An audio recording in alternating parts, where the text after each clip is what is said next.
बिस्मिल्लाहिर्रहमानिर्रहीम अस्सलामुअलैकुम। नन मां तासु ته د وایټ ساس پاستا ریسیپی راوړې ده. دې ریسیپی کې د چیز ضرورت نشته وي خو ټیسټ او خوند وي بالکل چیز په شانتي رسي. ټولو کې پهلا مونږ په دلته کې واخلو چکن کیما تقریبا 1 پاو نیم کیلو نه لغونته کم. بیا به مونږ واخلو میکرونی یعنی پاستا تقریبا 1 پیکټ یا 400 ګرام. مصالو د پاره مونږ به واخلو 2 غټې چمچې تور مرچ، یوه وړه چمچه مالګه، لږ شانته اوریګانو، تقریبا نیم چایو چمچ.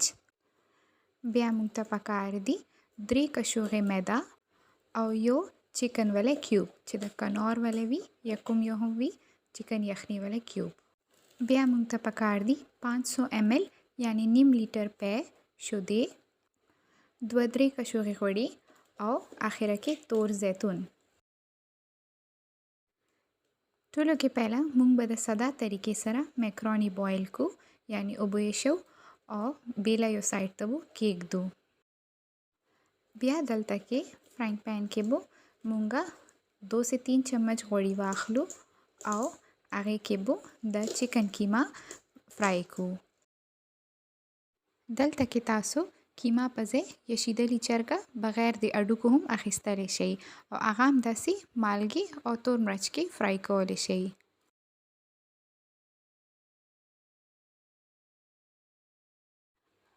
بیا به دلته کې مونږ د چکن کیما کې هغه مالګه او یو چمچ تور مرچ واچو.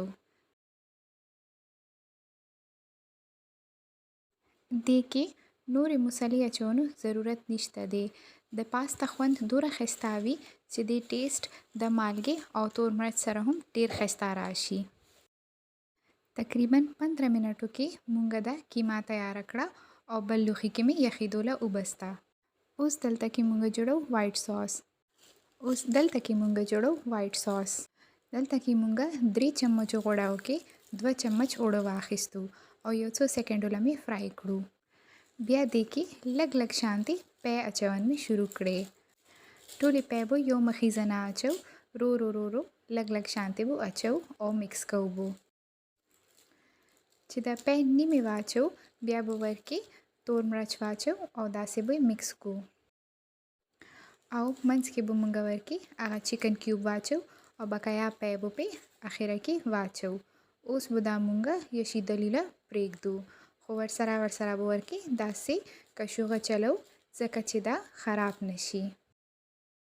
تقریبا 3 سے 4 منټو نه بعد دا به داسې ټینګ شانتي ساس جوړ شي.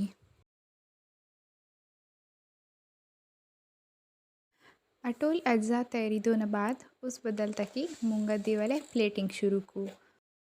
اول به مونږ هغه یشیدلی پاستا یو ډش کې راوبسو.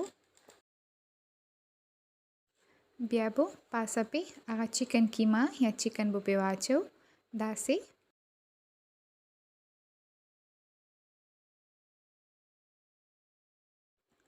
او بیا به اخره کې مونږ په هغه ښه ډیر شانتي وایټ ساس واچو. دا تاسو یو پتیلې کې ټول یو ځکه مکس کولی هم شئ خو داسې ډش کې اچونو سره د پاستا ساس کم راکاږي او تاسو ماغه ټایم میلمنو له سرو کولی شئ.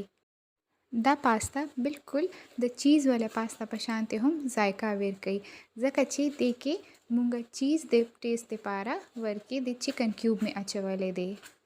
چکن کیوب سره د ټیسټ بالکل داسې شي چې لکه مونږ ورکې موزریلا چیز اچولې وي. اوس اخره کې ما دا بلیک اولیوز یعنی تور زیتون سره او اوریګانو سره گارنش کړو. د مزیدار او ارزانه شانتي وایټ ساس پاستا بغیر چیز تیار دی. همداسې نورې ښایستې ریسیپیز لپاره زما چینل سبسکرایب کړئ. ډیره مهرباني.